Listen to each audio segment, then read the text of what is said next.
Hello, this is Julius from Basic Financials. Today I'm going to talk a bit about the tax treatment when you sell your business. In the previous video I was talking about how to, well, not necessarily how to value your business, but some ideas about valuing your business and when you come to sell your business. And in that video I talked about there might be some different tax treatments depending on whether you set up as a limited company and sell the shares, or the company sells the trade out of the company, or whether you're a sole trader or in a partnership. Now today I want to talk about the tax side of things. So I'm going to start by saying something about entrepreneurs relief. Now, if you sell a trading business, so that's something that isn't an investment business, I'm not going to go into detail about the rules, but an investment business, for example, might be if you're buying and selling shares or something like that, as opposed to trading where you're buying and selling manufacturing things or doing a service. So it needs to be a trading company to get, or a trading business to get entrepreneurs relief. Entrepreneurs relief is very valuable. Now I'm talking to you in January 2021. So the rules, they're talking about changing possibly capital gains tax rules, and entrepreneurs relief is something that might change in the future. There was a change last year in that you could actually sell businesses and get proceeds of up to 10 million over a lifetime and get entrepreneurs relief. Well, they've radically reduced that from the 6th of April 2020 to 1 million. So you can sell a number of businesses up to £1 million and get or £1 million total after the 6th of April and get entrepreneurs relief on that sale for capital gains tax purposes. If you sold the business before, it still falls within that 10 million.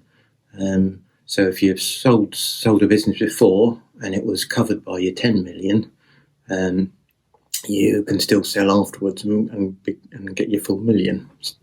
Now, entrepreneurs relief basically means when you sell your business, if you make a capital gain, which you probably will, let's say if you built up a business from scratch, so you didn't buy anything to start with, let's say you built it up and then you're selling it on, you might not have any, your main asset will be goodwill, the value of the business, the contacts, the annual profits that you'll be able to make if you carried it on, but if you pass it over to someone else, they'll be able to get it. That's what you're selling. You might sell some assets as well, which you bought, but the main value is probably going to be the goodwill you've built up, which you might not have paid anything for.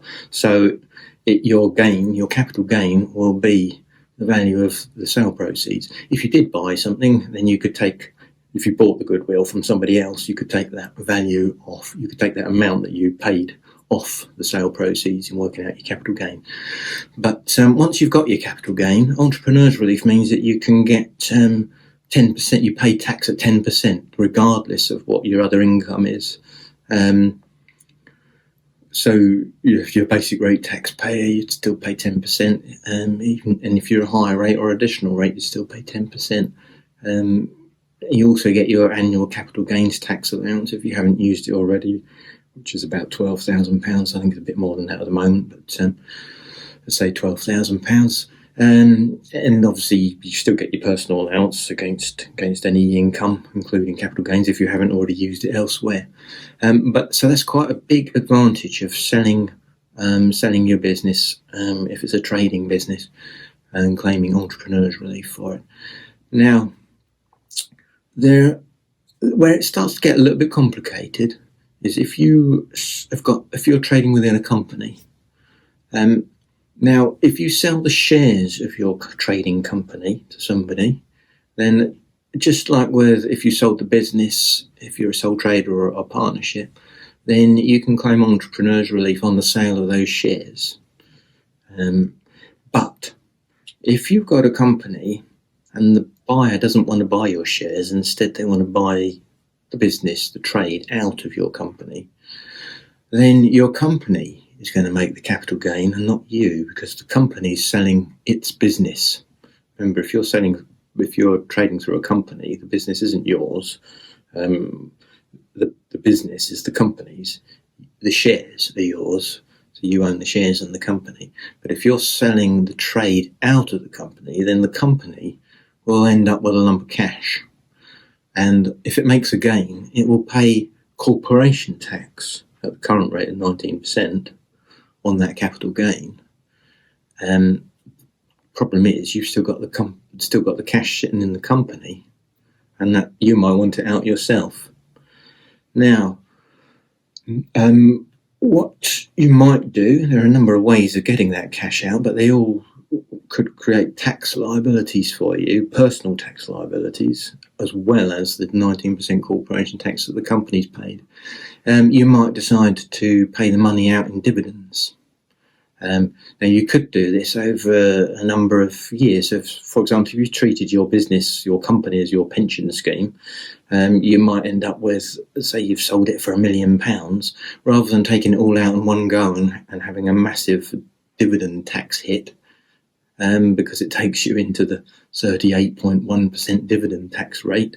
You could potentially drip feed the money out over future years and stay within your maybe your personal, if you've got no other income, you might keep it within your personal allowance and dividend allowance. So if you were only to take, for example, the personal allowance is 12,500, you could take 12,500 plus the 2,000 dividend allowance and not pay any tax on it.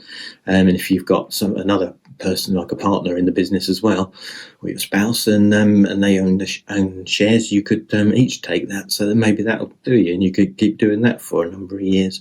It probably isn't going to happen on the whole. If you do take more than that, you'd pay 7.5% dividend tax while you're in the basic rate, 32.5% until you get to 100,000. Then slightly more because you start losing your personal allowance after 100,000 of income, up to about 125,000 at the moment. And once your income's over 150,000, you start paying dividend tax at 38.1%. So it starts getting quite expensive. Now, one other way you could do it is something called a members voluntary liquidation, or MVL. Now, that involves appointing a liquidator to start with, and when you appoint the liquidator, they will liquidate the company, and they will distribute the money within the company as a capital distribution, and that will then entitle you to entrepreneurs relief. So if you that's one way of doing it. There is something to watch out for. HMRC introduced legislation some years ago, about 5-6 years ago, which stopped people from serially setting up companies and then winding them up and taking the money that the companies had earned out as capital transactions. They're not trying to stop you from taking a capital distribution from your company. There's no problems with that, no stigma to it. No stigma to liquidating your company as a members voluntary liquidation. What they were stopping people doing was carrying on the same trade, but just setting up multiple companies, winding up another company winding up, just so they get capital gains tax treatment for it. If you've got a business, they expect you to take salary and dividends as your income, and eventually to sell if you wanted to, and one hit with capital gains rather than doing it serially. So there is some legislation which was set up, anti-avoidance legislation, which you just need to be careful, and sometimes it can catch people who are doing it quite innocently. But on the whole, that's another way of selling your company. So it's something that you need to watch out for when you come to sell your business. Yes, you could get entrepreneurs relief, but especially if you've got a company, watch out how you're selling it. If you're selling the shares, great.